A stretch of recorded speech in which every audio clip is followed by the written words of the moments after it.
Well, Eric, whether or not Ahmad Rahami was suspected of some sort of terrorist activity before all of this went down, that has yet to be revealed. But Senator Bob Menendez says we'll eventually find out if, in fact, he was associated with groups like ISIS or Al-Qaeda. Right now, though, he says that's besides the point. He says this was a clear act of terrorism.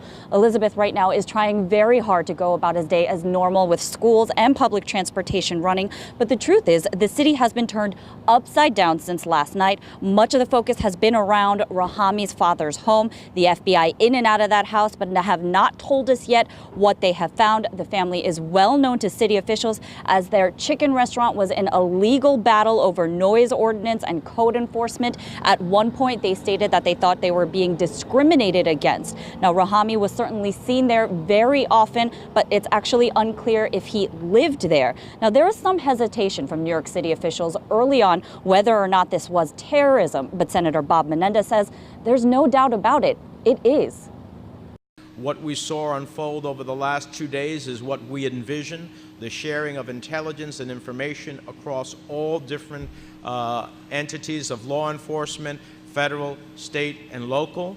And the perfection of that and the constant effort towards that, I think, has led to the opportunities to unfold who in fact was involved, what in fact took place, whether there are others, and there may be, and ultimately the depth and scope of why these actors acted in such a way that created, in my view, clearly an act of terrorism.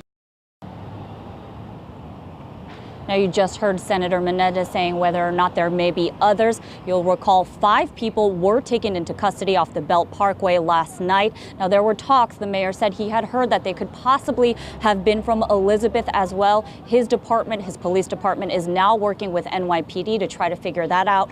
Also, we need to know about those 5 IEDs that were found at the train station this morning, at the Elizabeth train station. We're still trying to figure out who exactly threw that bag of IEDs into that trash bin. Prosecutor's office did not want to say at this point. Of course, we are staying on top of all of these details and we'll bring you anything new as soon as we get it. For now, reporting from Elizabeth, Karen Lee, News 12, New Jersey.